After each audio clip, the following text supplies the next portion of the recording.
dari ayat Allah berupa ayat, kalimat, lafaz dan huruf, bagaimana dia bisa mengamalkan bergantung pada bagaimana dia memahaminya. Coba yang kita sudah amalkan dari Quran 30 juz, 114 surat, 6.606 ayat, ada berapa ayat yang sudah kita baca dan kita mengerti, kita pahami, lalu kita amalkan. Misalnya, surat apa yang pendek aja? Qul huwallahu ahad. Ini ke praktek itu, Mang. Praktek ngamalkan. Pak, saya hafal surat Al-Ikhlas. Qul huwallahu ahad. Katakan Allah Maha Esa. Allahus Somad. Allah tempat bergantung. Lam yalid. Allah tidak beranak. Walam yulad. Dan tidak diperanakan. Lam yakul lahu kufuwan ahad. Tidak ada yang sekutu yang sama dengan Allah. Tidak ada satupun yang menyerupai yang seperti, nggak ada. Tidak ada samanya. Nah, berarti itu kholik. Allah pencipta. Selain Allah namanya makhluk. Oke, saya sudah bisa bacanya. Makhrajnya sudah bagus, Pak. Sudah bagus tajwidnya. Sudah ngerti artinya. Sudah paham kandungannya. Yuk kita ngamalin. Nah, sekarang ngamalkannya bagaimana? Maka ada pertanyaan. Bagaimana mengamalkan kul huwallahu ahad? Ini saya langsung dua, karena kalau satu-satu lama. Bagaimana mengamalkan kul? Katakanlah. Katakanlah. Kasih tahu ya orang. Ceritain ya ke orang. Nanti ada komplain. Ceritain udah. Ngomong udah. Nyuruh udah. Kamunya nggak gitu. Masalah nih, baru kul aja. Ngomong doang lu. Tuh. Tuh, jadi ngomong udah nih kul. Katakan. Allahu ahad. Allah Maha Esa. Siapa Allah itu yang Maha Esa? Ya, satu sudah saya yakin bahwa Tuhan tidak ada lagi kecuali Allah. Tidak ada Tuhan kecuali Allah. Sudah. Siapa Allah? As-Somad. Allah itu tempat bergantung. Yuk kita amalkan. Caranya gimana? Tidak boleh bergantung kecuali hanya kepada Allah.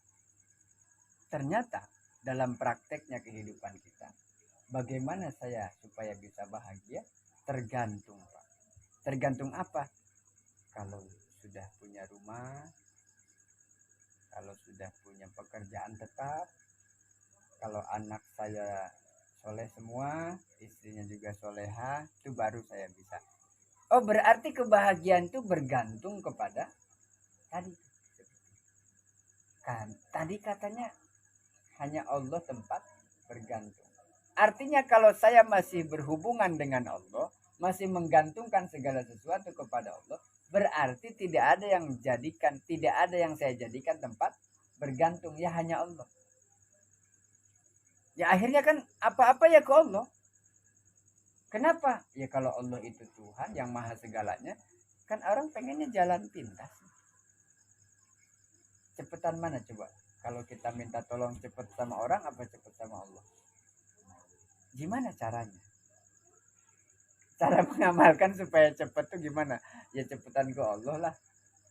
Caranya gimana supaya ke Allah ketemu, dekat, lalu benar-benar cepet?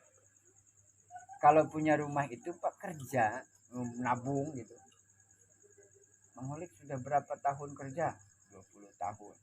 Nabung sudah. Punya rumah sudah. Beli apa nyicil. Udah selesai belum? Belum Pak, baru mulai.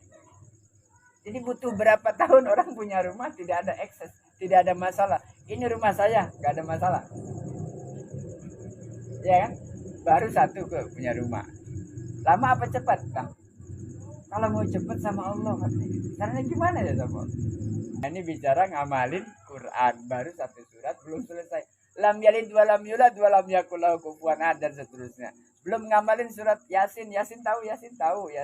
Apa artinya Yasin? Nggak tahu. Pokoknya Allah yang tahu artinya, yang tahu. Lebih tahu, paham maksudnya.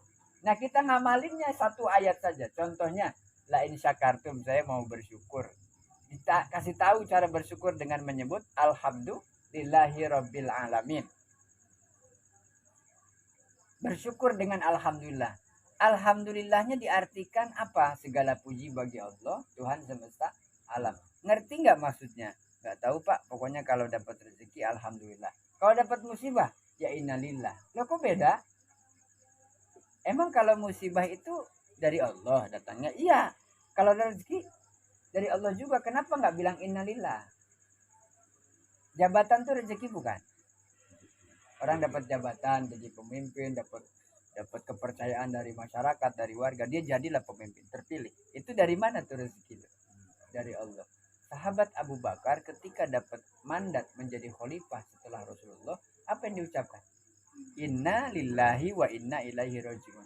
Kalau kita bilang musibah, emang jadi pemimpin itu musibah? Apa musibahnya? Jangan kemudian kalau dapat rezeki alhamdulillah, ketika dapat masalah terus inna lillah musibah nih. Jangan salah, apakah rezeki itu juga tidak berpotensi musibah? Orang dikasih rezeki banyak melimpah, apa musibahnya? Satu, foya-foya. Yang kedua, lupa waktu. Yang ketiga nanti pelit, kumet, merek hese, buntut kasiran. Kenapa? Dulu waktu nggak ada bilang, Pak, saya kalau udah ada mah itu insya Allah dah gitu. Tapi aman, tenang. Pas udah ada, Pak, yang namanya usaha gitu. Jadi emang salah semua. Jadi harusnya kan sama, semua juga inna lillahi. Orang belum belajar, belum bisa ya inna lillahi. Nanti sudah bisa juga inna lillahi. Kenapa? Itu ilmu itu amanat. Bisa nggak nyampeinnya? Jangan-jangan diumpetin ilmunya. Nanti kalau sudah diumpetin Allah marah. Karena apa? Itu amanah, kenapa tidak disampaikan? Jadi ngajar itu ya wajib hukumnya bagi orang yang apa? Yang wajib ngajar itu kewajiban siapa? Ngajar ngaji kewajiban siapa? Kewajiban orang yang bisa ngaji. Dan yang nggak bisa ngaji mah nggak wajib ngajar. Jangan maksain. Orang belum bisa ngajar ngaji kok ngajar ngaji. Jadi kacau nggak? Kacau. Pak, saya kan bisa kalau alif-alifan mah. Jadi ngajarnya apa? Ya alif-alifan atuh. Jangan baru alif-alifan terus ngajar tafsir Jalalain. Jangan baru baca Qur'annya Iqra 3 terus ngajarnya ngajar Ihya. Gitu. Gaya banget. Bisa Pak kalau ngobrol sama saya. Kalau bisanya ngobrol, ceritakan ilmunya melalui ngobrol, ngopi, sharing. Jangan naik ke mimbar lalu khutbah. Nanti kebiasaan biasa ngobrol terus khutbah. Ya jadi ngobrol.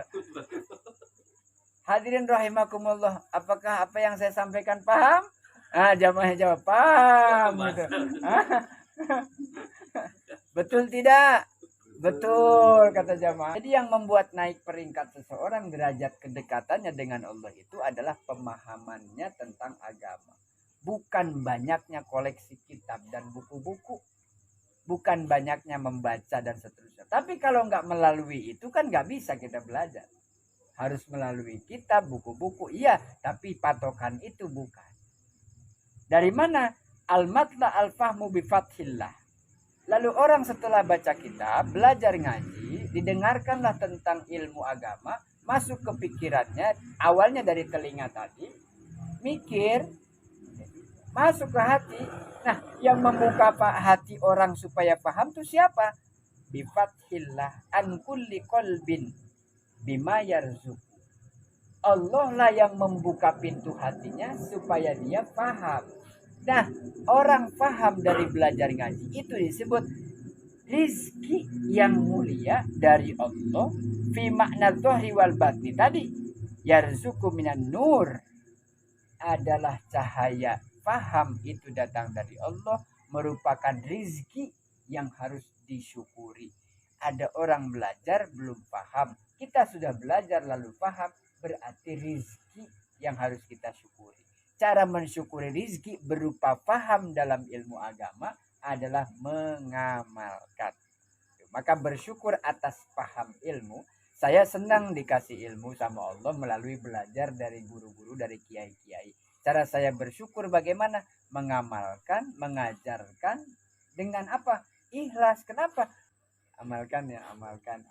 Yang ikhlas, yang ikhlas. Kenapa? Karena guru saya juga ikhlas. Nah, kalau sekarang ternyata sudah bisa ngaji saya jadi nggak ikhlas, nanti guru saya, siapa yang ngajarin kamu begitu? Ya nggak?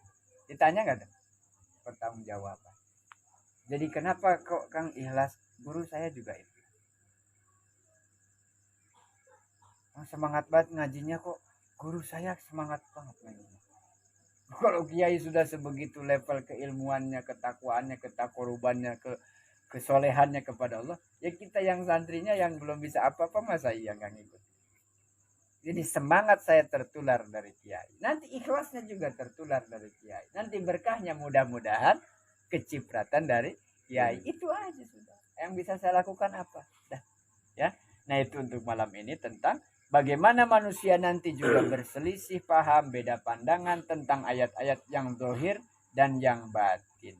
Kalau yang zahir disebutkan lafzul Quran, yaitu lafadznya Quran yang kelihatan hurufnya. Kelihatan alhamdu, ada berapa huruf Bang Oli? Alhamdu, ayo. Kenapa lama ngitung dulu ya? Iya, langsung aja, ada berapa huruf? Ada 4. Kenapa lama? Ngitung, gak pakai kalkulator nggak? Alhamdu ada 4 huruf, benar. Alif, lam, ha, mim, dal. Udah ngitung dulu, ternyata salah. Gimana kalau nggak ngitung? Coba. Udah, ya kan? Yang belajar saja masih salah, gimana kalau nggak belajar? Itu maksudnya. Alhamdulillah ada berapa? 4, pasti hitung ulang. Nah, perlu nggak mengulang-ulang? Perlu. Takut tadi ada yang ketinggalan. Alif, lam, ha, mim, dal. Alhamdulillah ada 5 huruf. Nah, setiap Quran itu ada yang dohir. Dohirnya lafadznya alhamdulillah. Bisa nggak bilang alhamdulillah? Bisa, semua bisa bilang alhamdulillah. Tapi belum tentu bisa membaca dengan baik dan benar. Dohirnya sesuai makhraj, batinnya arti kandungan dari lafaz alhamdulillah itu apa sih? Qadim al-qadim, qadim al-hadis, hadis al-qadim, hadis al-hadis, itu semua alhamdulillah dan seterusnya. Yang dohir, yang batinnya takwiluh, takwilnya. Kemana nih arahnya kalimat ini? Maksudnya memuji itu gimana dan seterusnya. Nah, itu insya Allah besok malam masih ngaji ini. Kita lanjut. Wallahu a'lam bishawab. Al-Fatihah.